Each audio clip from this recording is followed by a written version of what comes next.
श्रीमान् वेङ्कटनाथार्य कवितार्किककेसरी वेदान्ताचार्यवर्यो मे सन्निधत्तां सदा हृदि। श्रीवेङ्कटनाथज्जो कैतक्कियसीह सव्वतन्त सतन्तो वेयन्तारियवय्यो महसन्निध्ये उशैशयं हि यजं मे नमः तियसाणनाहम् सच्चं दाधान अच्युयं ठिरजोयिं गळुलनयि तडतमोलम् अहिन्दनयरो सहाय लेखगैन्दम्.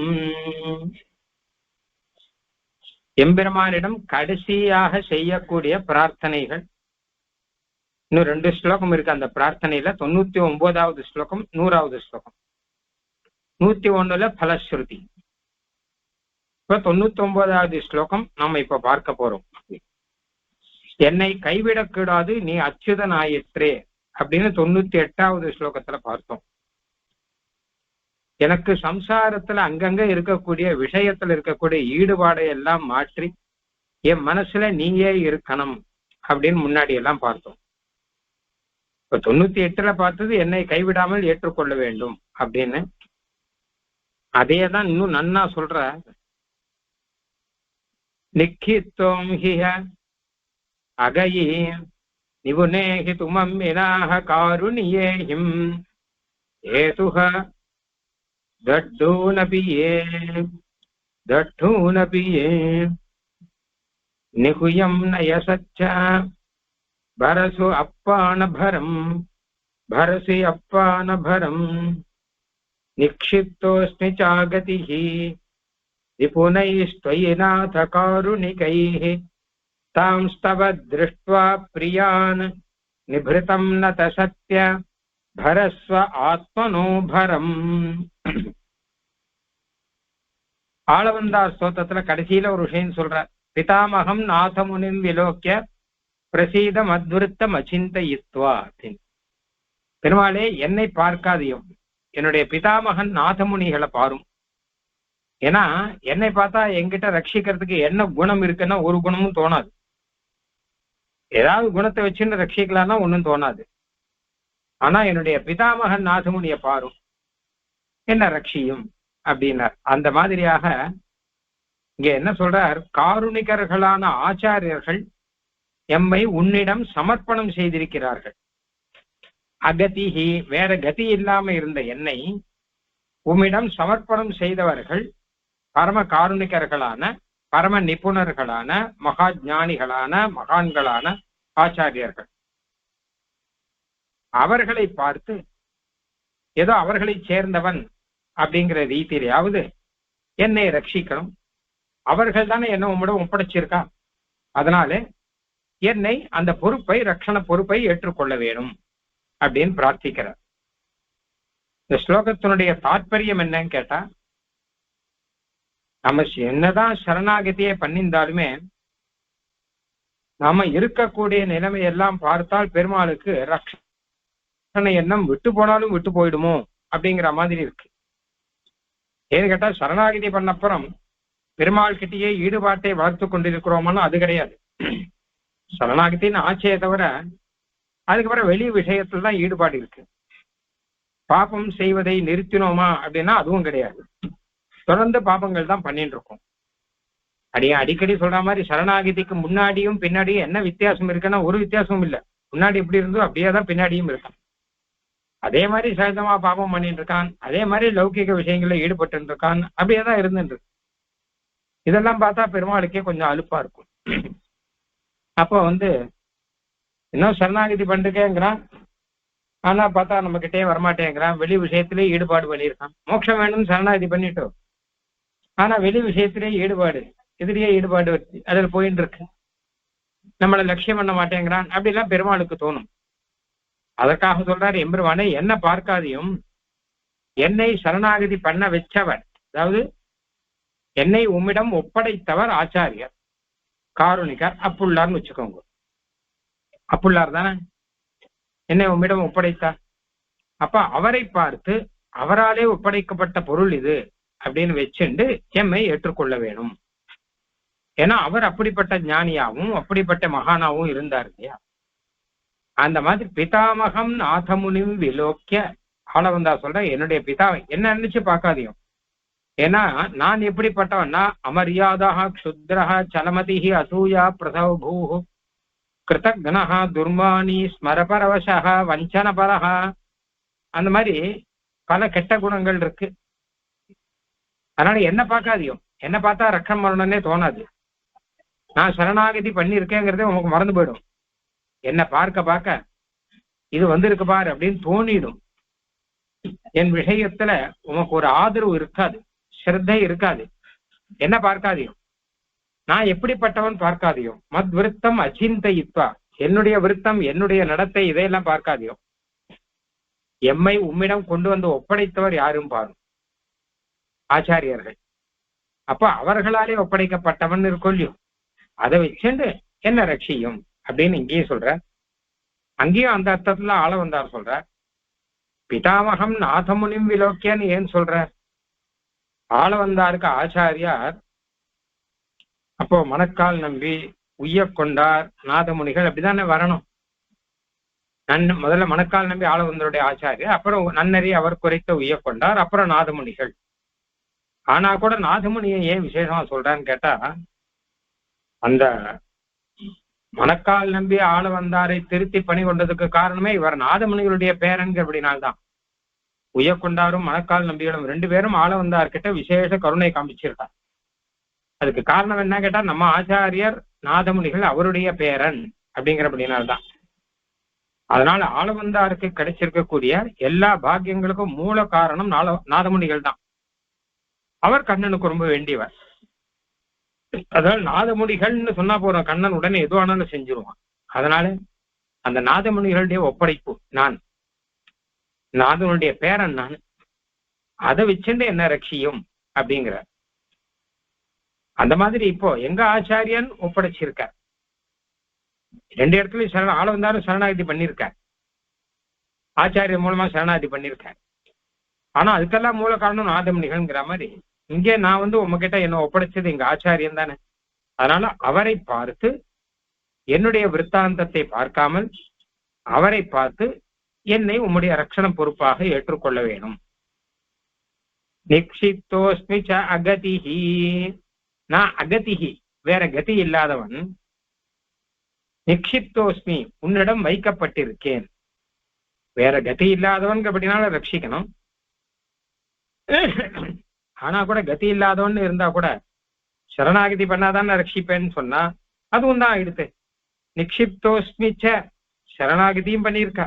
உம்மிடம் வைக்கப்பட்டவன் அர்த்தம், உம்மிடம் ஒப்படைக்கப்பட்டவன் நானு. யாரால? நிபுணைஹி காருணிகைஹி, ஆச்சாரியர்கள்.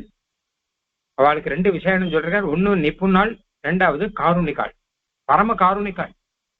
அவ என்ன பண்றா, இது ஐயா அகதியா இருக்கே, ஒரு கதியும் இல்லாம இருக்கேங்கிற அப்படின்னால எனக்கும் மோட்சம் வரணுங்கிற எண்ணத்துல என்னை அந்த பெருமாளிடம் ஒப்படைத்தவர்கள்.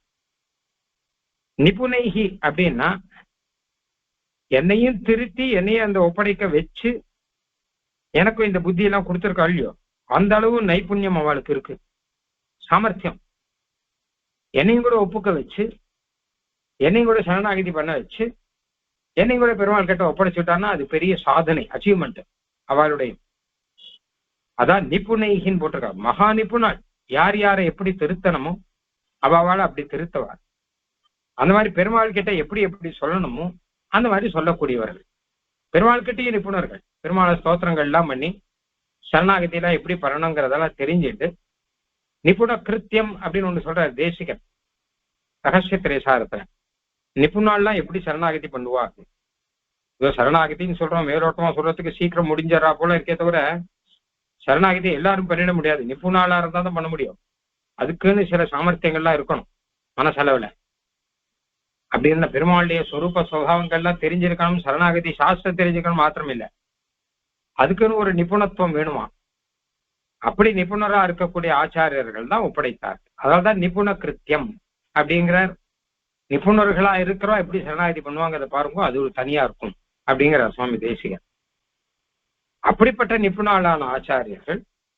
அப்புறம் காருணிகை, பரம காருணிகாலா இருக்கிற ஆச்சாரியர்கள், ஏன்னா இதை கேட்டுக்கிட்டு போகட்டும்னு விடாமல் பொறுப்பா எனக்கும் எல்லாத்தையும் சொல்லி வச்சு சரணாகதி பண்ணி வச்சவர்கள். அவர்களாலே தொயி உன்னிடத்தில் நிக்ஷிப்தகா தரமாக வைக்கப்பட்டேன், பொறுப்பாக வைக்கப்பட்டேன். என்னை கொண்டு வந்து பொறுப்பா உங்களோட வச்சிருக்கான். நாதன் கூப்பிடுற பெருமாள் தேவநாத பெருமாள் இல்லையோ, அதனால நாதான்னு கூப்பிடுற. ஒவ்வொரு ஸ்லோகத்திலையும் ஒவ்வொரு சம்போதனம் இருக்கு. பெருமாள் எப்படி கூப்பிடுறாங்கிறதே வேடிக்கையா இருக்கும். அச்சுத அப்படின்னு தானே பல ஸ்லோகங்கள்ல இருக்கு. தாச சத்ய அந்தந்த இடத்துக்கு ஏற்ற மாதிரி அழகம் அர்த்தம் வரும். அந்த மாதிரி நாத அப்படிங்கிறாரு இங்க. தேவநாதன் அர்த்தம், அதனுடைய ஏகதேசம் நாதன். இன்னும் நாதன்னா பிரார்த்திக்கப்படுபவன் அர்த்தம். அதாவது பெருமாள் கிட்ட பிரார்த்திக்கணும் சொல்ற. பெருமாள் எதிர்பார்க்கிற, என்கிட்ட பிரார்த்திச்சா மோட்சம் கொடுக்கிறேன் அப்படின்னு. ஆக பிரார்த்திக்கப்படுவனே, தலைவனே, உரியவனே உன்னிடத்துலாலும் ஒப்படைச்சிருக்க. வேற ரெண்டு அர்த்தம். ஒன்னு நாதனா பிரார்த்திக்கப்படுபவன், நாதத்தேன சம்ஸ்கிருதத்துல வரும். பிரார்த்திச்சாதான் மோட்சம் சொல்றீங்க இல்லையோ, அப்போ உங்ககிட்ட பிரார்த்திக்கப்பட்டிருக்க, நீ பிரார்த்திக்கப்பட்டிருக்க, உன்னிடம் பிரார்த்திச்சு ஒப்படைச்சிருக்க. இன்னொன்னு நாதானா சுவாமின்னு ஒரு அர்த்தம். கண்டவாழ்ட்டு ஒப்படைக்கலையே, யார் உரியவனும் உரியவன் கிட்ட அந்த உடமையை ஒப்படைத்திருக்கிறார்கள். இன்னொருத்தர் கிட்ட ஒப்படைச்சா, ஆமா நீ சொன்னாங்க அப்படின்னா நான் காப்பாத்தணுமா என்ன அப்படின்னுவான். ஆனா உரியவனிடம் உரிய வஸ்து ஒப்படைச்சுட்டு அவன் காப்பாத்தணுமோ இல்லையோ, அதையும் சொல்ற. இன்னொன்னு நிக்ஷிப்தோஸ்மிச்ச அப்படிங்கிற, நான் அகதிஹி கதி இல்லாதவன், நீ நாதன். நாதன்னா சொத்துக்கு உரியவன். இப்ப கதி இல்லாத ஒண்ணு அதுக்கு உரியவன் தானே காப்பாத்தணும். அப்படித்தானே இருக்கு. உலகத்துல குழந்தை பிறந்து இருக்குன்னு வச்சுக்கோங்களேன். அந்த குழந்தைய யார் காப்பாத்தணும்னா அம்மா அப்பா தான் காப்பாத்தணும். ஏன் அப்படின்னு கேட்டாங்கன்னா, ஒண்ணு அவள் தான் நாத்தாள் அந்த குழந்தைக்கு, ரெண்டாவது அந்த குழந்தை அகதி. அந்த குழந்தைய வயசா எடுத்துன்னு வச்சுக்கோங்க, இந்த குழந்தை தானே பார்த்துக்கும். இப்ப அம்மா அப்பா நீயே பார்த்துக்கோடா போடா அப்படின்றவா. அது வெளியில போய் படிச்சு வேலைக்கு போச்சுன்னா இப்ப அங்க போய் அந்த குழந்தை அதுவே போய் பார்த்துக்கும். ஆனா கை குழந்தை சின்ன குழந்தைன்னா அது அகதி, வேற கத்தி கிடையாது. அம்மா அப்பா தான் அந்த குழந்தைய ரட்சிக்கணும். ரெண்டு காரணம். ஒண்ணு குழந்தைக்கும் வேற கதி கிடையாது, ரெண்டாவது இவாளுக்கும் அது கடமையாயிடுது, செய்தே ஆகணும். ஏன்னா இவாளுடைய வஸ்து, அது இவாதான காப்பாற்றணும். இவாதான சேஷிகள், குழந்தை சேஷம் தானே. அதனால உடைமையை ரட்சிப்பது உடையவனுடைய ஒரு பொறுப்பாறுதல். அதனால அந்த ரீதியில பார்த்தா நான் உன்னுடைய உடைமை, நீ நாதன், நான் அகதி. இந்த ரெண்டுமே இருக்கு. இப்போ குழந்தை மாதிரி எனக்கும் கதி கிடையாது, உன்னை தவிர வேற கதி கிடையாது. உனக்கும் நான் உன்னுடைய சொத்தாக இருக்கக்கூடியவன், நீ தான் உடையவன். அப்ப குழந்தைய அம்மா அப்பா ரட்சிக்கிற மாதிரி நீ என்ன ரட்சிக்கணும் அப்படின்னு ஆயிட்டு. ரட்சிக்கணும். அதுக்கு மேல என்ன கேட்டா, நிக்ஷிப்தோஸ்மிச்சான்னு போடுற. அதுக்கு மேல என்னை உன்னிடம் ஒப்படைத்திருக்கிறார்கள், நீதான் ரட்சிக்கணும்னு சொல்லி பிரார்த்தனை பண்ணி உம்மிடம் இந்த குழந்தைய ஒப்படைச்சிருக்கா. அப்படி இருந்தாலே ரட்சிக்கணும். ஆனாலும் அதுக்கும் மேல ஆச்சாரியால் இந்த ஒரு காரியத்தை செஞ்சிருக்காங்க. அந்த என்ன குழந்தையா இருந்த என்ன கொண்டு போய் உம்மிடத்துல ஒப்படைச்சு நீதான் ரட்சிக்கணும், இவனுடைய ரட்சண பொறுப்பை நீ ஏத்துக்கணும்னு சரணாகதி பண்ணி வச்சிருக்கான் ஆச்சாரியாலாம். அப்ப அதுவே இருந்தாலே ரட்சிக்கணும். ஆனா இதையும் பண்ணியிருக்காங்க. ஏன் பண்ணியிருக்கா? அதுதான் அம்மா அப்பா குழந்தைய ரட்சிக்கிற மாதிரி பெருமாள் ரட்சிக்க மாட்டானா அப்படின்னு கேட்டா, அந்த பெருமாளே என்ன பண்றார், நான் ரட்சிப்பேன், ஆனால் என்கிட்ட பிரார்த்திச்சா மோட்சம் கொடுப்பேன். அதாவது என்ன கேட்டான்னா, பெருமாளுடைய ரட்சணம்ங்கிறது பலவிதமா இருக்கு. எல்லாமே ரட்சணம் தானே. அந்த குழந்தைக்கு ஆகாரம் கொடுக்கும்படி பண்ணா அதுவே ரட்சணம் தான். அந்த குழந்தைக்கு கை கால்கள்லாம் கொடுத்தா அதுவே ரட்சணம் தான். எல்லாம் அந்த குழந்தைக்கு என்னென்ன வேணுமோ எல்லாத்தையும் அம்மா அப்பா கொடுக்குறா இல்லையா? இப்ப அம்மா அப்பா எடுத்துப்போம். அம்மா அப்பா குழந்தைக்கு என்னென்ன கொடுப்பான்னா அதுக்கு வேண்டிய ஆகாரம் என்னவோ அதை கொடுப்பான். ட்ரெஸ் எல்லாம் போட்டு விடுவா, குளிப்பாட்டி விடுவா. அந்த மாதிரி பெருமாள் நமக்கு கை கால்லாம் கொடுத்துருக்கார், நடக்க வைக்கிறார், ஞானம் சக்தி பலங்கள்லாம் கொடுத்துருக்கார், ஆகாரங்கள்லாம் கொடுத்துருக்கார். அம்மா அப்பா குழந்தைக்கு என்ன செய்யறாரோ அதை எல்லாத்தையும் செஞ்சுட்டார் பெருமாள். அதுக்கெல்லாம் மேல பெருமாள் என்ன பண்றா, மோட்சம் வேணும் அப்படின்னா அப்ப நீங்க என்கிட்ட கேளுங்க, நான் கொடுக்கிறேன் அப்படின்னு ஒரு வியவஸ்தையை பெருமாளே ஏற்பண்ணிருக்க. ரக்ஷாபேக்ஷாம் பிரதீக்ஷதே அப்படின்னு, நீங்க ரட்சிக்கணும்னு அபேட்சை பண்ணுங்க, நான் செய்யறேன். அதே அம்மா அப்பா விஷயத்துக்கே வரும். இந்த குழந்தைக்கு வேண்டிய ஆகாரம், குழந்தைக்கு வேண்டிய ட்ரெஸ், குழந்தைய குளிப்பாட்டி இதுல என்னன்னோ எல்லாத்தையும் பண்ணுவா. ஒரு 2 வயசு, 3 வயசு, 4 வயசு, 5 வயசு எல்லாத்தையும் பண்ணுவா. அதுக்கப்புறம் சில விஷயங்கள்ல அந்த குழந்தை தான் அம்மா அப்பாவுக்கு, அம்மா எனக்கு இது வேணுமா அப்படின்னு கேட்டா சரின்னு கொடுப்பா. சிலது இல்லையா, சிலதெல்லாம் கேட்டு வாங்க வேண்டியது அப்படின்னு சொல்லி இருக்கும். வயசானப்புறம் குழந்தை வயசானப்புறம் கொஞ்சம் பெரியவனானப்புறம் மெதுவாக அம்மா கிட்ட எனக்கு இது வேணும் அது வேணும் அப்படின்னு கேட்டுவாங்க. பெருமாள் என்ன பண்றக்க ஒரு வியவஸ்தை வச்சிருக்காரு. ஏன்னு கேட்டா எல்லாருமே குழந்தைகள் தான், எல்லாரும் குழந்தைகள் தான். எல்லாருக்கும் மோட்சம் கொடுத்துட முடியுமா என்ன? இப்ப எல்லாரும் குழந்தைகள்னா அப்ப எல்லாருக்கும் அம்மா அப்பா குழந்தை அப்படியே பாத்துக்காம இப்ப இப்படிதான் எல்லாருக்கும் மோட்சம் கொடுக்கணும். அப்படி மோட்சம் கொடுக்க முடியுமா? அப்ப பெருமாள் என்ன பண்றான்னு கேட்டான்னா அந்த குழந்தை கொஞ்சம் வளரட்டும், பெரியவனாகட்டும், மோட்சத்தை பத்தி தெரிஞ்சுக்கட்டும், எனக்கு மோட்சம் வேணும் அப்படின்னு சரணாகதி பண்ணட்டும், கொடுக்கலாம் அப்படின்னு சாஸ்திரத்துல தன்னுடைய அபிப்பிராயத்தை எழுதியிருக்கான். நான் குழந்தைக்கு எல்லாத்தையும் நான் பண்றேன், அதுக்கப்புறம் அவன் கேட்டா மோட்சம் கொடுக்கறேன் அப்படின்னு சொல்லிட்டு. கேட்டா மோட்சம், கேட்டாலே மோட்சம் கொடுத்துருவீரா அப்படின்னு கேட்டா ஆமா குழந்தை தானே, குழந்தைக்கு அப்பா கொடுக்குற மாதிரி தானே. நல்ல உதாரணம் சொல்லணும்னா அந்த குழந்தை நல்லவனா இருக்கான்னா எப்படி வரான் ஏது வரான்னு பார்த்து தானே சொத்தை எழுதி வைப்பாரப்பா. அம்மா அப்பாவே குழந்தைக்கு எல்லாத்தையும் கொடுக்குறா. நான் முதல்ல சொன்ன மாதிரி குளிப்பாட்டுறா, அடிப்படை தேவையெல்லாம் கொடுப்பா. பிறந்த உடனே அந்த குழந்தை பேர்ல சொத்தை எழுதி வைப்பாளா? எழுதி வைக்க மாட்டா. ஏன்னா அது நல்லதா வருதா கெட்டதா வருதா அதெல்லாம் பார்க்கலாம். அந்த மாதிரியாக அந்த உதாரணம் தான் கொடுத்துருக்கா. அதனால நிக்ஷிப்தோஸ்மிச்ச நாத, நாத நீதானே பிரார்த்திக்கப்படுபவன், நீதானே அப்பிரார்த்திதோ ந கோபாய, பிரார்த்திக்காட்டா ரட்சிக்க மாட்டான், மோட்சம் கொடுக்க மாட்டான்னு சொல்லியிருக்கா. நீதானே ரக்ஷாபேக்ஷாம் பிரதீட்சதே, ரட்சிக்கணும்னு யாராவது சொன்னா அவளை ரட்சிப்பேன் மோட்சத்துக்காக அப்படின்னு சொல்லியிருக்கா. இல்லாட்டா அவளுடைய கர்மத்துக்கு ஏற்ற பலன் தான் கிடைக்கும். அவாவ புண்ணிய பாப கர்மங்கள்லாம் இருக்கும், அதுக்கேற்ற பலன் தான் கிடைக்கும். அது அந்த விதமான ரட்சை தான் நடக்கும். இந்த விசேஷ ரட்சா வரணும்னா பிரார்த்திச்சாதான் நடக்கும் அப்படின்னு நீதானே சொன்ன. அதனால பிரார்த்திக்கப்படுபவன் நீ, உன்னிடம் இந்த பிரார்த்தனையை வைத்திருக்கிறார்கள் ஆச்சாரியர்கள். தாம் ஸ்தவ திருஷ்டுவா பிரியான்னு, அப்படிப்பட்ட ஆச்சாரியர்களை பார்த்து என்னை ஏத்துக்கணும். அவள்லாம் தவ பிரியான், உனக்கு ரொம்ப பிரியமானவர்களாச்சு. ஆளுந்தார் சொன்ன மாதிரி பிதாமகம் நாதமுனியும் விலோக்கிய அப்படின்னா, ஏன்னா கண்ணனுக்கு நாதமுனின்னா அவ்வளோ பிரியமா, அதனால நாதமுனியை பார்த்து என்ன அனுகிரகம் பண்ணுங்கிறார். அந்த மாதிரி எங்க ஆச்சாரியர்கள்லாம் உமக்கு அவ்வளவு பிரியமானவர்களாச்சே, ரொம்ப அவர்கள் உம்மிடத்துல ஈடுபாடோடு இருக்கிறவர்கள். நடாதூரமாலாம் எப்படிப்பட்டவர், வரதாஜ பெருமாள்கிட்ட எவ்வளவு ஈடுபாடு அவருக்கு, பெருமாளுக்கு அவர் ரொம்ப பிடிக்கும் அப்படின்லாம் இருக்கும். அப்போ அந்த மாதிரி இருக்கு. அப்படின்னால தவ பிரியான், உனக்கு ரொம்ப பிரியமானவர்கள். என்னுடைய கதையை பார்க்காதீங்க, அவளை பாரு. க்ஷணேபித்தே எத் விரகோதி துஸ்ஸகாங்கிற ஆள வந்தார். அவ சொல்றது, அவளை பிரிஞ்சு ஒரு நாள் இருக்க முடியாது, அவ சொல்றதை கேட்காம ஒரு நாள் இருக்க முடியாது. அவ்வளோ செல்வாக்கு உங்ககிட்ட இருக்கும், உங்ககிட்ட அவ்வளோ பிரியமானவர்கள். தாம் தான் தவ திருஷ்டுவா பிரியான், தான் அப்படி அவர்கள் தவ பிரியான், உனக்கு ரொம்பவும் பிரியமானவர்கள். அவர்களை பார்த்து நிபிருத்தம் நத சத்திய பரஸ்வ ஆத்மனோபரம், நத சத்திய அறிவர்க்கமையனே, ஆத்மனோபரம் உம்முடைய ரட்சண பொறுப்பாக, பரஸ்வ என்னை ஏற்றுக்கொள். நிபிருத்தம், நிபிருத்தம்னா பேசாம இருக்கிற என்னைன்னு அர்த்தம் இல்ல. நிபிருத்தம் அப்படின்னா பேசாம என்னை ஏற்றுக்கும்னு அர்த்தம். வேற எதுவும் ஆராய வேண்டாம், என்னை ஏற்றுக்கொள்ளும். உம்முடைய பரம் தானே, உம்முடைய பொறுப்பு தானே, இந்த பொறுப்பை ஏற்றுக்கும். அவர்களை பாரும், அவர்கள் தான் ஒப்படைச்சிருக்கா. அப்புறம் நான் எப்படி இருக்கேன், சரணாகதி ஆனப்புறம் எப்படி இருந்தேன், முன்னாடி எப்படி இருந்தேன், இதெல்லாம் பார்க்க வேண்டாம். ஏதோ அவர் சொன்னாரா சரின்னு எதுவானாலும் செய்யணும். ஏன்னா உமக்கு அத்தனை வேண்டியவர்கள், அத்தனை பிரியமானவர்கள் அப்படின்றது. அதனால அப்படி என்னை ஏற்றுக்கொள்ள வேணும்.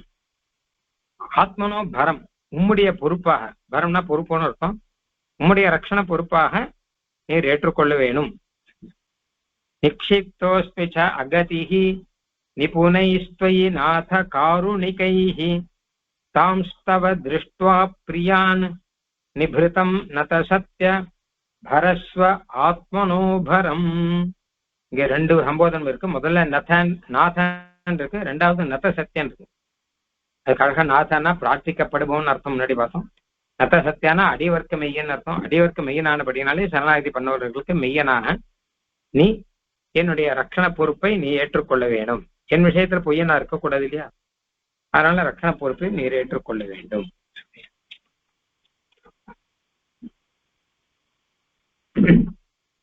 தவ பரோகம் அகாரிஷி தார்மிகைஹி சரணமித்யபி வாசமுதீரரம்னு பட்டருடைய சீசுக்தி. தவ பரோகம் அகாரிஷி தார்மிகைஹி ஸ்ரீரங்கராஜஸ்தவத்துல கடைசியில வருது. இது தார்மிகர்களான ஆச்சாரியர்கள்லாம் உன்னுடைய பரமாக என்னை ஆக்கி வச்சிருக்கா. உன்னுடைய ரட்சண பொறுப்பா என்ன, உன்னுடைய பொறுப்பு உண்மை நான் அந்த ரீதியில என்ன ஆக்கி வச்சிருக்கா. என்ன பொறுப்பை ஒப்படைச்சுட்டா உம்மிடத்துல அப்படின்னு அர்த்தம்.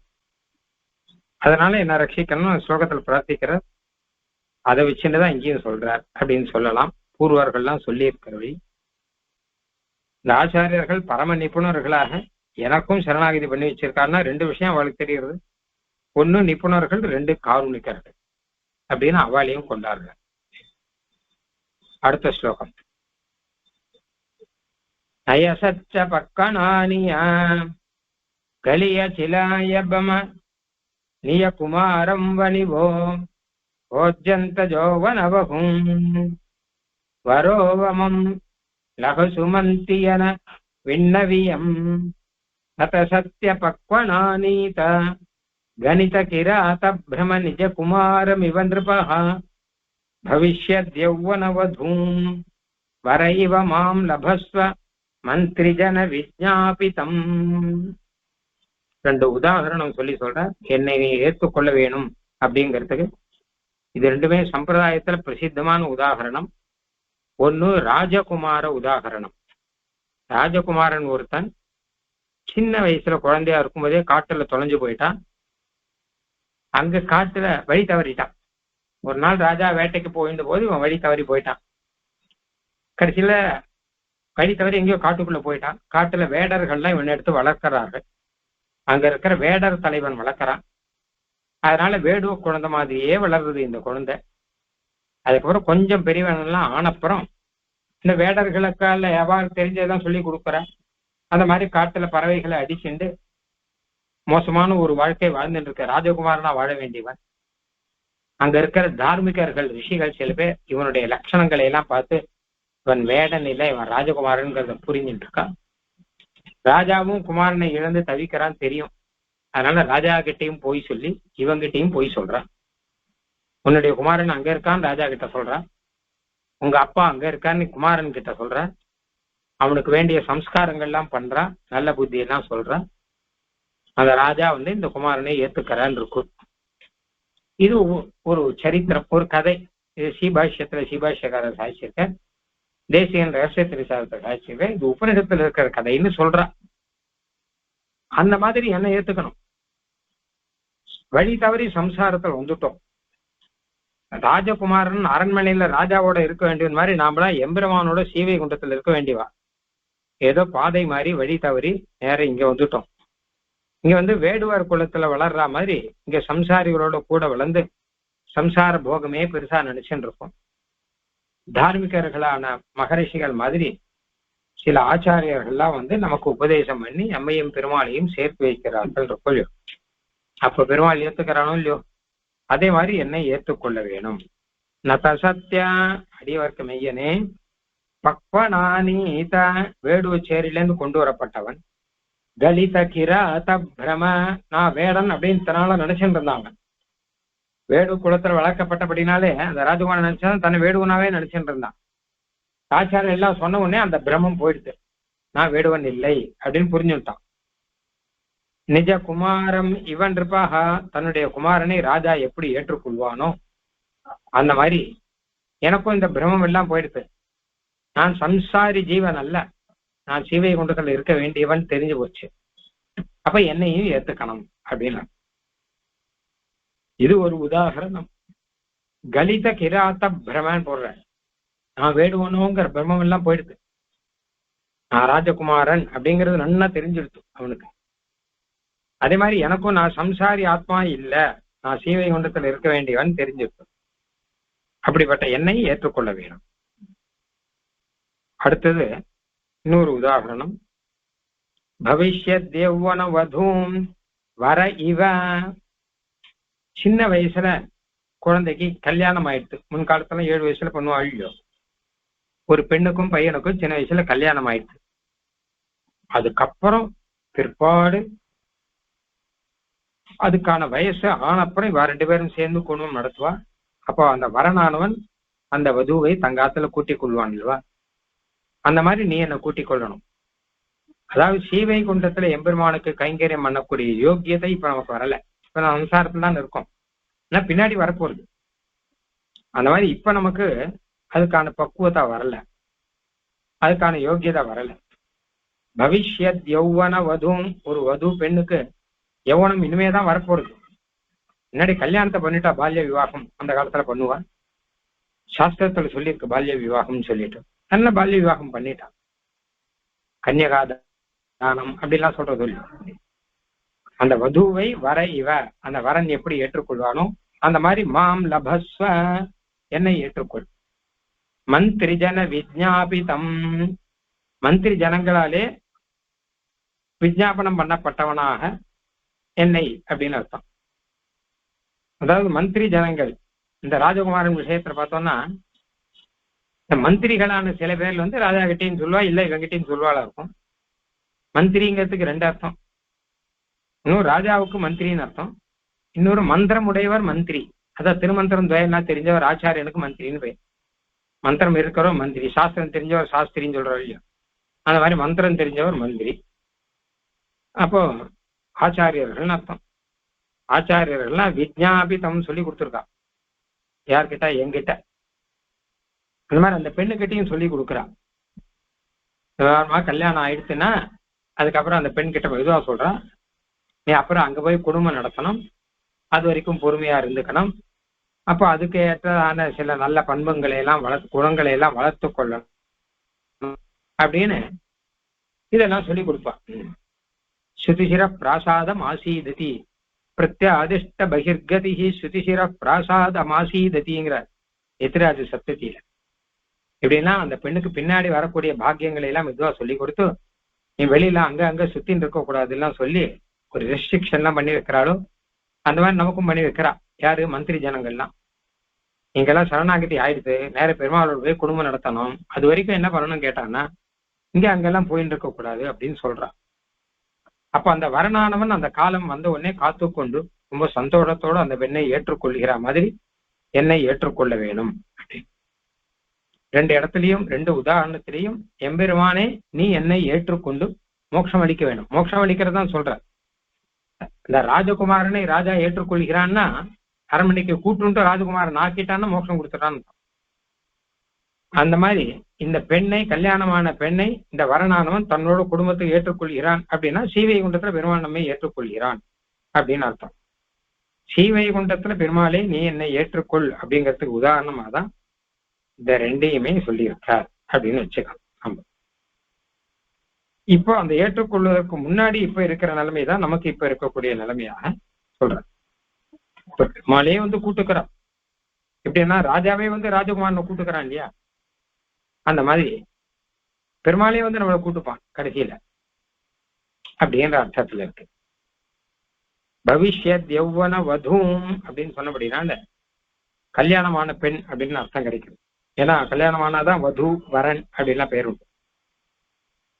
அப்ப அதனால நமக்கு ஆத்ம விவாகம் அப்படிங்கிற சரணாகதி ஆனப்புறம் பெருமாள் ஒரு மாப்பிள்ளையாக இருந்துட்டு நம்மை ஏற்றுக்கொண்டு பின்னாடி நமக்கு அந்த தன்னோடு கூட்டிக் கொள்வார் ஸ்ரீவைகுண்டத்திலே அப்படின்னு. பத்தியாபிநந்திய பவதா பரிணீயமானாக அப்படிங்கிற சரணாகதி தீபியில நீ ஒரு பதி மாதிரி, ஒரு கணவன் மாதிரி இருந்துட்டு எங்களை எல்லாம் கல்யாணம் பண்ணிட்டீங்கிற.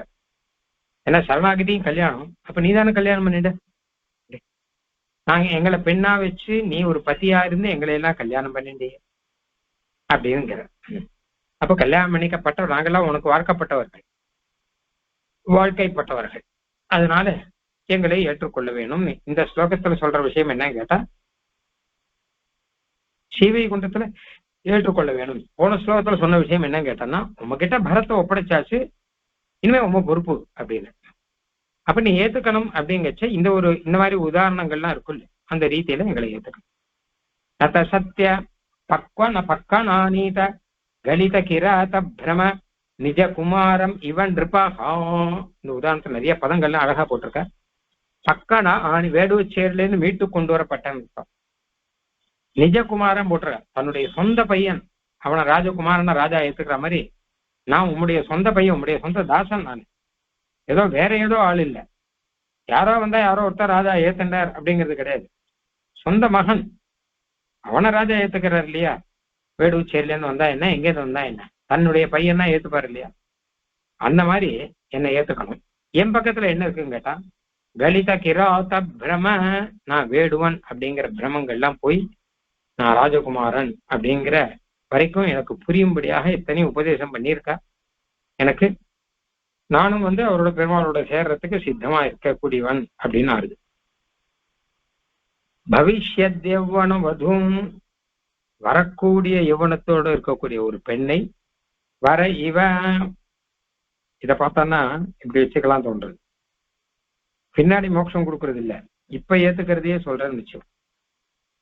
பின்னாடி மோட்சம் கொடுக்கறது இருக்கட்டும், இப்ப இது என்ன பவிஷ்யத் யௌவன வதுவும் போட்டிருக்காரு இல்லையா. இனிமேதான் யௌவனம் வரப்போறது. இருந்தா கூட வரன் எப்படி கல்யாணம் பண்ணச்ச அந்த வரன் எப்படி ஏத்துக்கிறானோ அந்த மாதிரி என்னை இப்போ ஏற்றுக்கொண்டு பின்னாடி நம்ம வாழ்க்கையை நடத்தலாம் அப்படின்னு அர்த்தம்.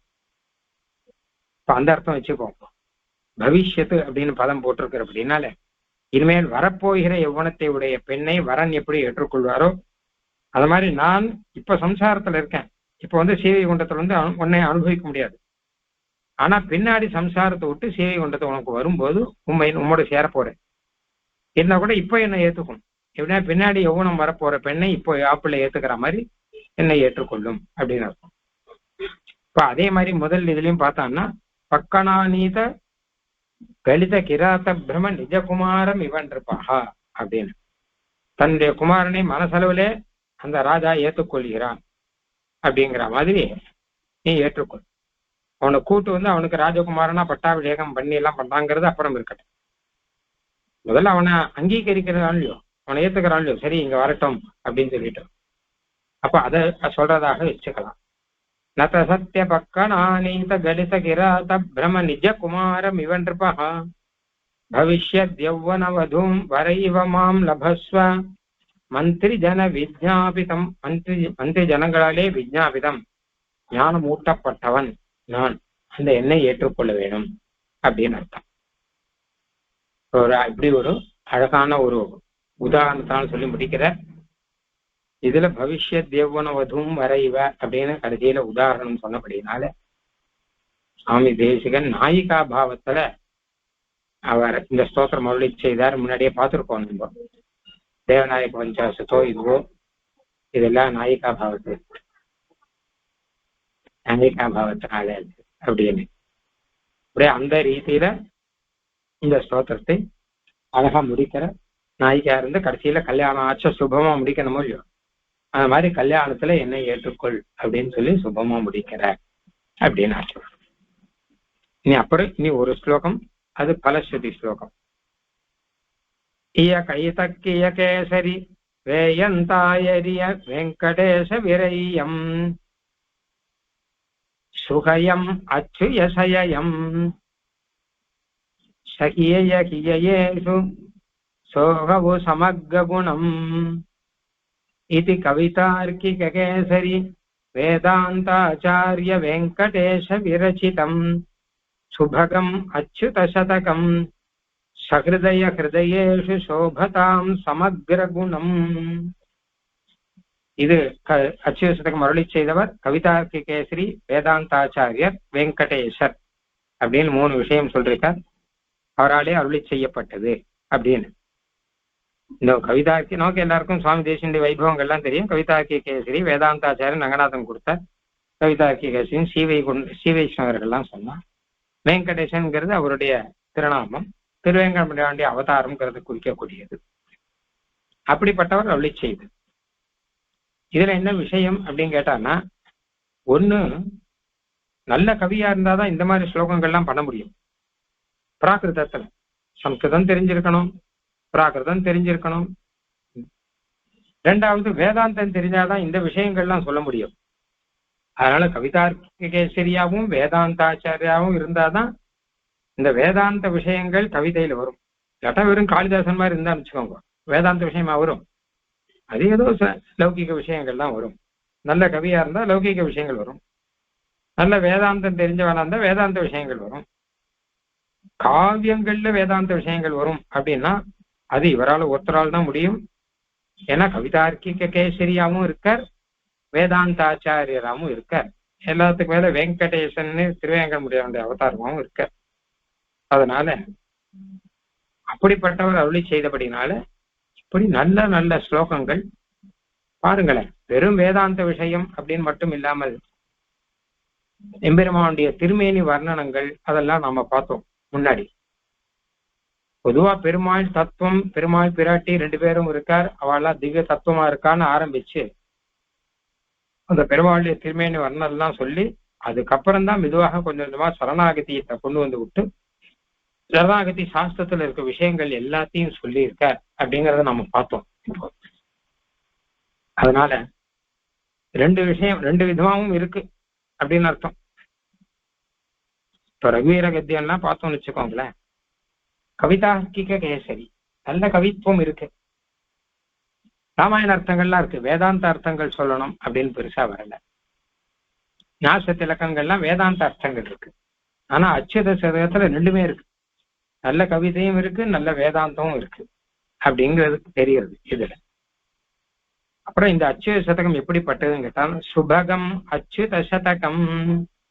சுபகம் அப்படின்னா ரொம்ப விசேஷமானது, ரொம்ப மங்களமானது அப்படின்னு அர்த்தம். எல்லாருக்கும் பிடிச்சதாக இருக்கக்கூடியது அப்படின்னு அர்த்தம். ஏன்னா நல்ல விஷயங்கள் இருக்கு, சொல்றதுக்கும் நல்லா இருக்கும்.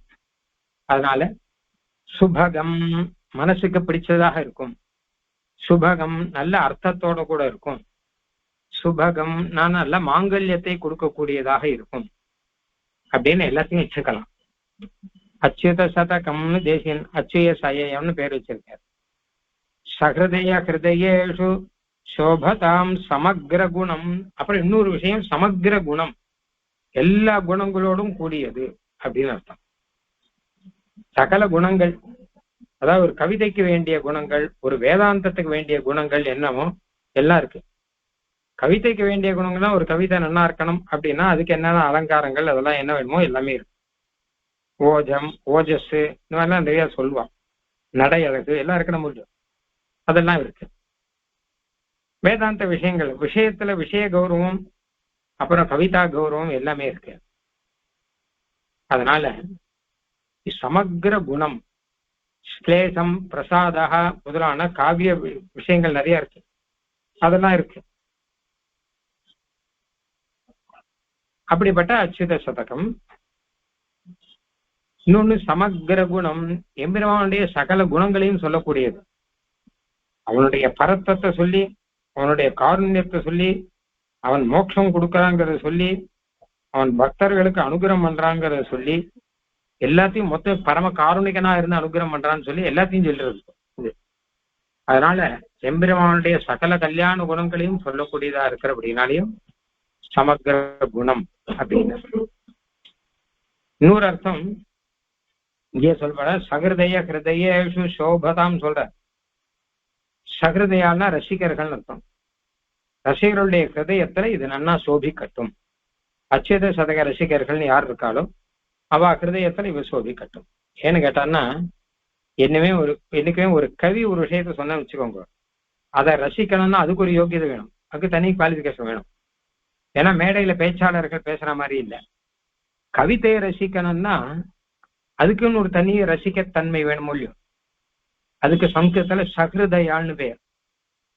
சஹிருதயான்னா என்ன, கவிக்கு என்ன ஹிருதயம் இருக்கோ அதே ஹிருதயம் இருந்தா தான் அது புரியும், அந்த பாவம் இருக்கணும் இவாளுக்கு. இல்லாட்டா ஏதோ ஒன்று அப்படி சொல்லிருக்கார் ஸ்லோகம், ஆமா அப்படி சொல்லிருக்கார் ஸ்லோகம்னா ஸ்லோகத்துக்கு அர்த்தம்னா ஆமா அர்த்தம்னு சொல்லிட்டு போவா. ஒரு ஸ்லோகம் சொல்றதோ ஸ்லோகத்துக்கு அர்த்தம் சொல்றதோ விஷயம் இல்லை, அது போராது. சஹிருதயத்துவம் இருக்கணும். அந்த கவி எந்த ஹிருதயத்துல சொன்னாரோ அந்த ஹிருதயம் இவனுக்கு இருக்கணும். என் நெஞ்சினால் நோக்கி காணின்னு ஆழ்வார் சொல்ற. என்னுடைய ஹிருதயத்தால் வச்சு பாருங்க அப்பதான் புரியும்ட்டார். என் நெஞ்சினால் நோக்கி காணீர் என்னை முனியாதே அப்படிங்கிற. அந்த தென்னஞ்சோலை திருக்குறுங்குடி நம்பியை நான் கண்டபின், திருக்குடி நம்பியை நான் கண்டபின் நான் சொல்ற பாசுரம் உங்களுக்கு புரியாது. என்னுடைய நெஞ்சினாலே நீங்க பார்த்தாதான் உங்களுக்கு புரியும், இல்லட்டா புரியாது. அந்த மாதிரி இந்த கவிகளுடைய ஹிருதயம், வேதாந்த ஏஜனுடைய ஹிருதயத்துல என்ன இருக்குன்னு கேட்டா, அதே சகிருதயமாக இருந்து பார்த்தாதான் புரியும். அதே ஹிருதயத்தோட நாமளும் அந்த பாவத்தோட பார்த்தாதான் நமக்கு புரியும். அப்படிப்பட்ட சகிருதயமா யார் இருக்காளோ அவ மனசுல இந்த அச்சுத சதகம் அப்படிங்கிறது சோபதாம், நல்லா சோபிக்குமா. எவ்வளவு அழகா சொல்லிருக்காரு அச்சுத சதகத்துல. ஒரு பிராகிருதத்துல ஒரு கிரந்தம் பண்ணா கூட அந்த ஒரு கிரந்தத்துல எல்லா விஷயத்தையும் கொண்டு வந்து கொட்டியிருக்கார் அப்படின்னு நல்லா பாராட்டும்படி இருக்கும். அவ நினைச்சு அனுபவிக்கும்படி இருக்கும் அப்படின்னு அர்த்தம். சகிருதய ஹிருதயேஷு சோபதாம் சமக்ர குணம், சோபதானும் சோபிக்கட்டும். இன்னொரு அர்த்தம் என்ன கேட்டான்னா, ஒரு மாலை கட்டினா நல்ல நூல்ல சேர்த்து நல்ல மாலையெல்லாம் விஷயம் தெரிஞ்சவா கட்டினா அந்த மாலை மங்களமா இருக்கும். அதை ஹிருதயத்துல போட்டுவா, மார்பிள போட்டுப்பா இல்லையா, அந்த மாதிரி ஒரு அர்த்தங்க உள்ளுக்குள்ள கிடைக்கிறது. அச்சுத சதகம்னா 100 பூவை சேர்த்து ஒரு மாலை கட்டினார். அது வெங்கடேச விரச்சிதன்னா கட்டினவர் வெங்கடேசர் அப்படின்னு. சுபகம் அப்படின்னா அந்த மாலை நல்ல மங்களகரமா இருக்கு.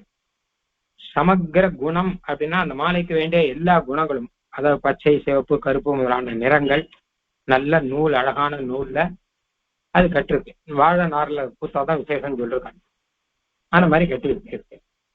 இதை எங்க தரிக்கிறோம்னா சகிருதய ஹிருதயம், நல்ல ஹிருதயத்தோட இருக்கிறோம் அவ ஹிருதயத்துல இந்த மாலையை தரிக்கணும். தரிச்சா அந்த மாலை சோபதாம், அப்ப அந்த மாலை அழகா இருக்கும், பிரகாசிக்கும். ஒரு மாலை அது இருக்க வேண்டிய இடத்துல இருந்து அழகா இருக்க முடியும். இப்ப நல்லவாளுடைய ஹிருதயத்துல இருந்தா நல்லா. அந்த மாதிரி இந்த அச்சுத சதகம் அப்படிங்கிறது கண்டவன் கிட்ட போகக்கூடாது, சகிருதயர்கள் கிட்ட இருக்கணும். ஏன்னா கஷ்டப்பட்டு கட்டியிருக்கார் வெங்கடேசர், கவிதார்க்கிக சிம்மம் கட்டியிருக்கார். அந்த ஹிருதயம் புரிஞ்சுக்கிறா யாரோ அவ ஹிருதயத்துல இது சோபி கட்டும் அப்படிங்கிற. அச்சுத சதகம் சொல்றதே கஷ்டமா இருக்கு, புரிஞ்சுக்கிறதே கஷ்டமா இருக்கு அப்படின்னு உடனே விடட்டும். இதை எப்படி அனுபவிக்கணும்னு தெரிஞ்சவா யார் இருக்காளோ அவ ஹிருதயத்துல இது சோபிக்கும். ஏன்னா இது சமக்ர குணம், ஏன்னா இது சுபகம். சுபகம்னு ரொம்ப பிடிச்சதா இருக்கும்னு அர்த்தம். சகல குணங்களையும் காவிய தர்மங்கள் எல்லாம் நிறைஞ்சதாக இருக்கும். அச்சுத சதகம், திருவேந்திபுரத்துல அச்சுதன்னு பெருமாள் இருக்க, அவனை பற்றியதான 100 ஸ்லோகங்கள் இருக்கு. அப்படின்னாலே இந்த பெயர் இது நன்றாக சோபதாம், பிரகாசிக்கட்டும், அழகாக இந்த பலன் கிடைக்கும் அந்த பலன் கிடைக்கலாம் சொல்லாமல் இது மனசுல இருந்துட்டா நல்லா அழகா இருக்கும்னு சொல்லிட்டேன். அச்சுத சதகத்துல சொன்ன அந்த ஸ்தோத்திரங்களும் அந்த அர்த்தங்களும் மனசுல இருந்தா அப்போ பிரகாசமா இருக்கும் அப்படிங்கிற விஷயத்த அழகா சொல்லி முடிச்சுட்டேன். இது கவிதார்க்கிக கேசரி வேதாந்தாச்சாரிய வெங்கடேச விரச்சிதம் சுபகம் அச்சுத சதகம் சகிருதய ஹிருதயேஷு சோபதாம் சமக்ர குணம். இது எப்படி கவிதார்க்கிக கேசரின்னு சொல்லிருக்காரு இல்லையா, ஒரு கவித்துவம் இதுல பூர்த்தியா இருக்கு. அந்த மாதிரி வேதாந்தமும் பூர்த்தியா இருக்கு. அதெல்லாம் எப்படிங்கிறதெல்லாம் வியாக்கியானத்துல நிறைய சொல்லியிருக்கா. எப்படி கவித்துவம் பூர்த்தியா இருக்கு, வேதாந்தம் எப்படி பூர்த்தியா இருக்கு அப்படின்னு இதுல இருக்க ஸ்லோகங்கள்லாம் எப்படியே ஒண்ணு ஒண்ணா எடுத்து சொல்லிட்டு எப்படி விஷயங்கள்லாம் இருக்கு. தவ சிந்தன விமுகானாம் திருஷ்டி விஷானாமிவ தர்சனான் மோச்சயன் அப்படின்னு சீவசங்காச்சார சுவாமி சாதிக்கிறார். இதையெல்லாம் ரசிக்க ஒரு புருஷாயுஷ் போதாது அப்படிங்கிற. இந்த விஷயங்கள்லாம் மொத்தமா ரசிக்கிறதுக்கு ஒரு புருஷ ஆயுஷ் போராது. என்ன கேட்டா அவர் 2 உதாரணம் கொடுத்திருக்கார். முதல் உதாரணம் தவ சிந்தன விமுகானாம் திருஷ்டி விஷானாமிவ தர்சனான் மோச்சயன்னு, அமிர்த முகானாமிவ மாம் அச்சுத பக்தானாம் நயஸ்வ நயனாசாரம். கண்ட பெயர் கண்ணில் நாம் படக்கூடாது. ஏன்னா அவெல்லாம் திருஷ்டி விஷம், சில பாம்பெல்லாம் திருஷ்டி விஷம், அதை பார்த்தாலே நமக்கு விஷம் வந்துடும். அந்த மாதிரி அவாகிட்ட நான் இருக்கக்கூடாது. ஏன்னா அமிர்த முகானாம், சில பேர் பெரியவாள்லாம் இருக்கா, அவெல்லாம் அமிர்தத்தையே பேசுவா. அவளுடைய நயன ஆசாரம், அவ கண்ணுல நான் விஷயமாக ஆகணும் அப்படின்னு சொல்ற. இங்க அந்த மாதிரி கவிதார்க்கிக கேசரி அப்படின்னு ஏத்த மாதிரியாக சுவாமி தேசியனே நிறைய பாஷைகள்லாம் தெரியும் சொல்றார். முன்காலத்துல என்ன ஆச்சுன்னு கேட்டான்னா, சம்ஸ்கிருதத்தில் இல்லாமல் பிராகிருதத்துல இப்படி காவியங்கள் எல்லாம் பண்ணி ஸ்லோகங்கள் எல்லாம் பண்ணி ஜனங்களை மயக்க ஆரம்பிச்சா பௌத்த மதத்தை ஜெயின மதத்தெல்லாம். அதனால சுவாமி தேசிகன் பிராகிருதத்திலையும் இந்த ஸ்லோகத்தை அருளி செய்து கவி கேசரி, கவி சிம்மம் அப்படிங்கிறது நிரூபிக்கிறார். யார் நம்ம சம்பிரதாயத்துல எந்த ஆச்சாரிய பிராகிருதத்துல பண்றார் ஸ்லோகத்தை, ஆனா அதுலயும் பண்ற நமக்கா பண்ணல. பிராகிருதம் தெரிஞ்சவா, சம்ஸ்கிருதம் தெரியாத பிராகிருதம் தெரிஞ்சவா வடக்கெல்லாம் இருப்பா. இப்ப அவளுக்காக இப்ப இன்னொன்னு சொல்ற, இன்னொரு ஸ்லோகம் ஒண்ணு சொல்ற, நத சத்திய பக்வனானீத கலித கிராத பிரம நிஜ குமாரம் இவன்றிருப்பான்னு இப்ப பார்த்த ஸ்லோகம் தான். பவிஷ்ய தேவன வதும் ரெண்டு உதாரணம் கொடுத்தாரு ஆச்சரியம். இதுல முதல் உதாரணம் ரொம்ப பிரசித்தமா இருக்கு, பாஷ்யக்காரரே கொடுத்திருக்காரு. ஆனா பவிஷ்ய தேவன வதும் வர இவ அப்படிங்கிறது சுவாமி தேசியனே கொடுக்குற உதாரணம். இது பல இடத்துல தேசியம் கொடுத்திருக்காரு. ஆனா அப்ப அந்த மாதிரி எதிராஜ சப்ததி உட்பட அழகா கொடுத்திருக்காரு. அப்ப அந்த மாதிரி இருக்கிற அப்படின்னால இந்த உதாரணங்கள்லாம் பாருங்க இவ்வளவு பொருத்தமா இருக்கு. இந்த ராஜகுமார திருஷ்டாந்தத்துக்கு இதுக்கும் பொருத்தம் கிட்டத்தட்ட 20 பொருத்தம் இருக்கு. நிறைய ஒரு கட்டுரையில எழுதியிருக்கேன். 20 விதத்துல பொருத்தம் வரும். ராஜா, ராஜகுமாரன், பழி தவறினவன் அப்படிலாம் ஆரம்பிச்சான்னா அப்படிப்பட்ட ஒரு உதாரணம் அது. இன்னும் அதுல சில சந்தேகங்கள்லாம் கூட இருக்கு. அந்த ராஜகுமாரன் போய் ராஜா கிட்ட போய் சரணாகதி பண்ணானா, சரணாகதி பண்ணாம தானே ராஜாவே ஏத்துண்டான். அப்ப அந்த மாதிரி தானே இங்கேயும் கிடைக்கும். ராஜகுமாரனை ராஜா ஏத்துனா மாதிரினா ராஜகுமார் தன்னுடைய குமாரன் தெரிஞ்சுன்னா போறோம், உடனே ராஜா ஏத்துக்கிறான் இல்லையா? அந்த மாதிரி இங்கேயும் ஏத்துக்க வேண்டாமா அப்படின்னா கேள்வி எல்லாம் வரும். இதுக்கெல்லாம் சுவாமி தேசிகன், ஏன்னா இந்த விஷயம் சீபாஷ்யத்துல இருக்கு. சுவாமி தேசிகன் அப்புறம் பாவ பிரகாசியர் உபநிஷத் பாஷையார் அவளா சமாதானம் சொல்லிருக்கா. என்ன சமாதானம் கேட்டா, இந்த ராஜா இருக்கானே அவனுக்கு இவன் தன்னுடைய குமாரங்கிறது தெரியாது. குமாரன் தொலைஞ்சுட்டான், காட்டுல அவன் இந்த குமாரன் இருக்கான்ங்கிறது ராஜாவுக்கு தெரியாது. தெரியாதானபடினால ராஜா இத்தனை நாள் வெறுமை இருக்கான், தெரிஞ்ச போய் ஏத்துக்கிறான் கஷ்டம். ஆனா பெருமாள் விஷயத்துல அப்படி கிடையாது, அவருக்கு தெரியாதுன்னு ஒண்ணு கிடையாது. அப்ப அவர் ஏத்துக்கலாமே. ராஜாவானவன் இவன் தன்னுடைய குமாரன் தெரிஞ்ச உடனேயே போய் ஏத்துன்றான். சரணாகதி எல்லாம் பண்ணணும்னு அவசியம் இல்லை, தான் போய் ஏத்துன்றான் இல்லையோ. அந்த மாதிரி பெருமாள் ஆனவர் இவன் தன்னை சேர்ந்தவன் தன்னுடைய சொத்துன்னு தெரிஞ்ச உடனே ஏத்துக்கலாம்னா அப்ப பெருமாளுக்கு தெரியாதுன்னு ஒண்ணும் தெரிஞ்சது ஒண்ணுங்கிறது கிடையாது. பெருமாள் எப்பவுமே ஏத்துக்க வேண்டியதுதானே. அப்படி பார்த்தா எல்லாருக்கும் மோட்சம் கொடுக்கணும். ஆனா கொடுக்கல. ஏன் கொடுக்கலங்கிறது இருக்கட்டும், கொடுக்கலங்கிறது சத்தியம். எல்லாருக்கும் மோட்சம் கொடுக்கலையே இப்போ. அப்ப கொடுக்கலங்கிறது சத்தியம். அப்ப என்ன ஆகுதுங்கட்டா, பெருமாளுக்கு தெரியாதுங்கிறது கிடையாது, ராஜாவுக்கு தெரியாதுன்னு உண்டு. பெருமாளுக்கு தெரியாதுங்கிறது கிடையாது. ஆனால் பெருமாள் ஏதோ எதிர்பார்க்கிறார் அப்படின்னு தெரியுது. இப்போ பெருமாள் ஒரு விஷயத்தை தெரிஞ்சுக்க ஆசைப்படுற. என்ன விஷயம்னா, இவன் மோட்சத்துக்கு வருவானா அப்படின்னு. மோட்சம் கொடுத்தா வாங்கிப்பானா அது தெரியணும் அவருக்கு. நான் இத்தனை கொடுத்தா வாங்கிக்க மாட்டான், அவ கொடுத்தா வாங்கிப்பானா அப்படின்னு தெரியணும். அடியேன் காத்துன்னு இருக்கேன், அடியனுக்கு மோட்சத்தை கொடுக்க வேணும்னு சொன்னா உடனே பெருமாள் சரின்னு சொல்லிட்டு கொடுத்துருவார். அது ஒரு சாக்கு தான். சரணாகதிங்கிற ஒரு சாக்கு தானே. மோட்சம் கொடுத்தா வாங்கிப்பானாங்கன்னா அந்த ராஜா அந்த போய் பெருமாள் கிட்ட போய் எனக்கு மோட்சம் கொடுக்கணுங்கிறதுக்காக நான் உபாயம் பண்றேன், பக்தி யோகம் பண்றேன், எனக்கு மோட்சம் கொடுக்கணும்னு கேட்க போறது இல்லை. நான் உம்முடைய புத்திரன் மாதிரி, நான் பக்தி யோகம் பண்ண மாட்டேன், நான் அகதியா இருக்கேன், எனக்கு மோட்சம் கொடுக்கணும்னா உடனே கொடுத்துருவேன். இப்ப என்ன கேட்டான்னா, ராஜாவுக்கு தெரியும் தெரியாது, ஆனா பெருமாளுக்கு தெரியும், தெரிஞ்சும் மோட்சம் கொடுக்கலங்கிறதுக்கு அப்ப ஏதோ எதிர்பார்க்கிறார் அவர் அப்படின்னு ஆறுது. மோட்சம் கொடுத்தா அவன் வாங்கிப்பானாங்கிறத எதிர்பார்க்கிறார் அப்படின்னு தெரியுது. அதுக்காக தான் இந்த ஒரு வியாஜம் வச்சிருக்கார். சரணாகதிங்கிறது ஒரு வியாஜம் தான். சரணாகதி உபாயம் சொல்லவே கூடாதுன்னு இருக்கார் சுவாமி தேசிகன். ஏதோ உபாயம்னே சொல்லக்கூடாது, பெருமாள் தான் உபாயம், பெருமாள் தான் நம்ம ஏத்துக்கிற. ஒரு சாக்கு வச்சு ஏத்துக்கிற, ஏன்னா எல்லாரையும் ஏத்துக்க முடியாது இல்லையோ.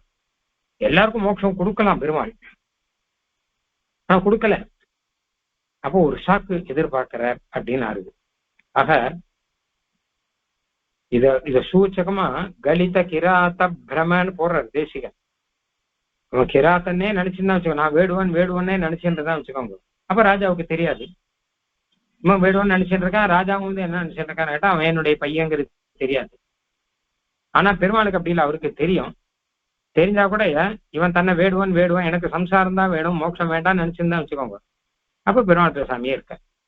எனக்கு மோட்சம் வேணும் அப்படிங்கிற எண்ணம் இவனுக்கு வந்ததுன்னா அப்புறம் தான் பெருமாள் அவனை ஏத்துக்கிறான்னு வருது. அதுதான் அந்த சரணாகதி அப்படிங்கிறது ஒரு வியாஜமாக அமைகிறது. பெருமாள் அவனை ஏற்றுக்கொள்வதற்கு வியாஜமாக அமைகிறது அப்படின்னு இந்த அர்த்தங்கள்லாம் உள்ளடக்கி இருக்கு. அந்த மாதிரி பவிஷ்யத் யௌவன வதூம் அப்படிங்கச்சியும் பத்யாபிநந்திய அப்படியே தத்தா பிரஜா ஜனகவத் தவ தேசிகேந்திரைஹி பத்யாபிநந்திய பவதா பரிணீயமானாக முதலான இடங்கள்ல சுவாமி தேசிகன் காமிச்ச மாதிரி இந்த ஜீவாத்மா அது பரமாத்மா இவ ரெண்டு பேருக்கும் நடக்கிற கல்யாணம் தான் சரணாகதி அப்படிங்கிறது அப்படின்னு ரொம்ப அழகா சொல்ற. பின்னாடி வாழ்க்கை நடத்த போறதுதான் ஸ்ரீவைகுண்டம் அப்படிங்கிறது. மந்திரி ஜன விஜாபிதம் சொல்லச்சியும் ரெண்டு அர்த்தம் இருக்குன்னு நான் சொன்னேன். மந்திரின்னு ஆச்சாரியர்களுக்கும் பேர், மந்திரங்களை வச்சுதான் அவன் நமக்கு சொல்றான். ராஜாவுக்கு ரகசியம் சொல்றவாளுக்கெல்லாம் மந்திரின்னு பேர். ராஜா கிட்ட மந்திரி எல்லாம் போய் சொல்றா, அந்த குழந்தைகிட்டையும் சொல்றா, அந்த மாதிரியா அர்த்தம்.